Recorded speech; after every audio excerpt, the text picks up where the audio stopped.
चलो दोस्तों, आज मैं आपको ट्रैक्टर से ट्रॉली को अलग करने का तरीका बताता हूँ। सबसे पहले अपने ट्रैक्टर के पीछे ट्रॉली को लगा लेना है। उसके बाद यह AI ट्रैक्टर मोड ऑन करना है।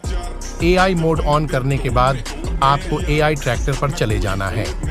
फिर आपको मॉडिफिकेशन ऑप्शन पर क्लिक करना है। ट्रैक्टर मॉडिफिकेशन पर चले जाना और यह ट्रॉली वाले ऑप्शन को बंद कर देना है। ऑप्शन बंद करने के बाद वापस उसी ट्रैक्टर पर आ जाना है।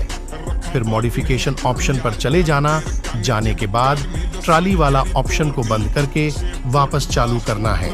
फिर आपकी ट्रॉली ट्रैक्टर से अलग हो जाएगी। ऐसी न्यू इन्फॉर्मेशन के लिए भाई के चैनल को सब्सक्राइब कर लो।